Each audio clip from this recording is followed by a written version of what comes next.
What is up, guys? I am back here with another video, and today I wasn't planning on making this video. However, I'm about to teach my student that I'm tutoring here. I'm going to teach her about k-means clustering, so I figured I'd make a video about it to practice talking about it. So really quick, what is k-means clustering? It is an unsupervised learning machine learning model. Now, what does that even mean? So generally, with supervised learning, you'll have data. Let's say we have customer data. Let's say we're Netflix and we have all the data of all our customers. All right. So with supervised learning, you may have a data set of customers like I talked about, and then you've got labels. Let's say maybe whether they canceled their subscription or kept the subscription, right? So in that example, you would have a machine learning model that is trained on the customer data and will predict whether or not the customer is going to cancel the subscription. That would be supervised learning. Unsupervised learning is we'll take a data set, we would just take the whole customer data set and do something completely different. We would just try to segment out the different types of customers without being explicitly told what types of customers there are. Like in that supervised learning example I just explained, the model is explicitly told that there are two classes. There is the I kept my subscription class and I canceled my subscription class. All right. In this other situation, there are no set classes. It's just given data, and it on its own will separate out a fixed number of different types of customers. Let's say we want to identify 5 different types of customers. It will give us 5 different kind of clusters of customers.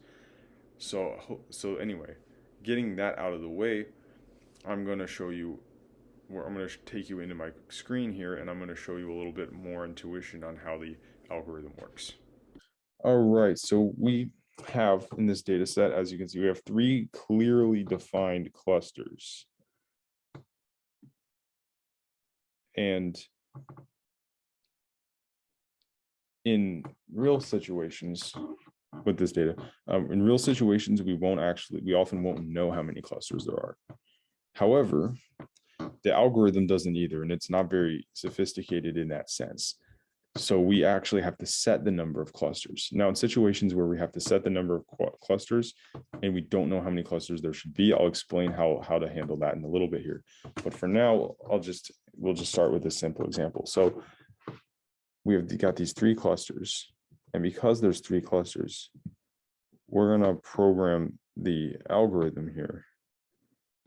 We're going to have the algorithm actually have 3 clusters. So we have to add a centroid, add another one, add another one. So these centroids represent the central point for each cluster. Now, as you can see, I mean, the clusters are clearly defined, but the algorithm doesn't know that. So it's going to put these clusters down just randomly somewhere. And in this case here, it didn't do a very good job. And it rarely does starting out. We've got this green, it should be, I'll explain that in a second. But anyway, what's going to happen is these data points will get, not data points, these centroids will get moved to a better position. So this blue centroid will eventually get moved here. The red one will maybe go up here a little bit, and the green one will be here in the middle here. And the way we go about, the way the algorithm goes about actually getting the data points moved, getting the centroids moved to the center of the cluster is we calculate what's called distortion. So the way we calculate distortion is we calculate the distance of all these data points to the blue data point, plus the distance of all these data points to the red centroid, plus the distance of all these data points to the green centroid.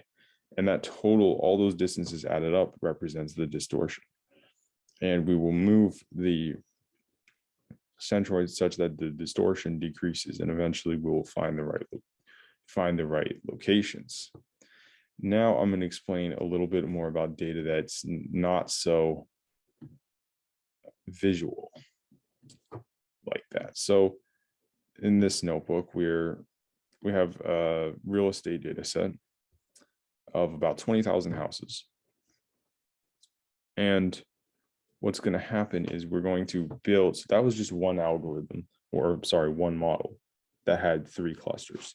What we're going to do is we're going to create several models, and each model is going to have a different number of clusters.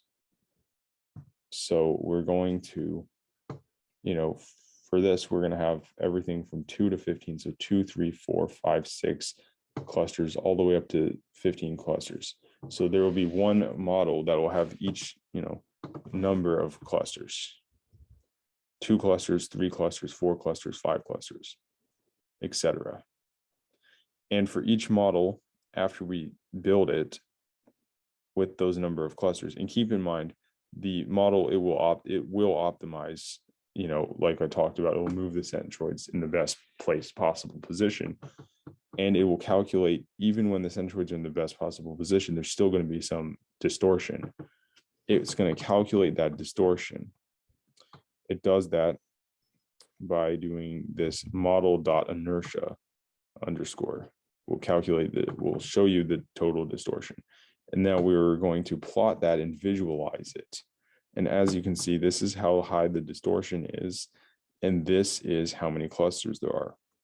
So, and the way this always works is they call it an elbow plot, because it'll always start off, the distortion when there's very few clusters is always going to be really high, and that distortion is going to keep going down significantly as more and more clusters are added. So we want to find that kind of taper off spot where it's not going down so quickly anymore. So we want to get after that rapid decline. Right here is the sweet spot, because even though we want to minimize distortion, having like way more clusters than necessary is not really something we want. So we pick kind of like what's the least number of clusters we can have while still being like, way down here on the distortion. So looking at it, we can say maybe, I'd probably say 6 is probably about the point that it, maybe 7, 6 or 7. Yeah, let's say 7. So 7 would be the point where it kind of tapers off there. So I'm going to write the code for this. So now what we do is we're going to call this model final. We're going to set it to be k-means. And for the code on how to actually code a k-means clustering, I'll leave that code in the description, as well as that site that I was just showing you that visual on. So we'll have the n clusters, and we'll set it to 7. And then we will fit it on the data.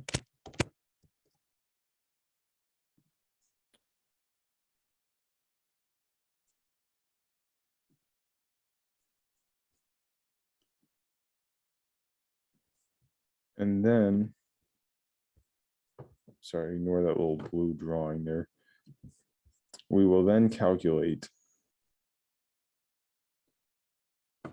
or not calculate, we'll take a look at its labels that it came up with.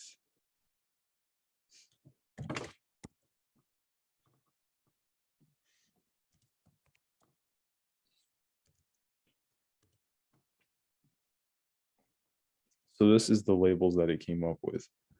So let's call this segment. So we're going to add a new column to this data frame, and we're going to call it segment.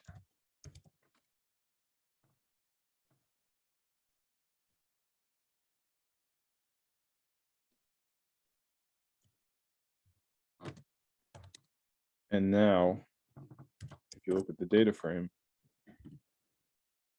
you will have the segment. So this is just like we created 7 different segments of houses, 7 different types of houses, and they're just in different segments. So, in a real world situation, we would further analyze this and actually look at the differences between these houses and figure out what separates them.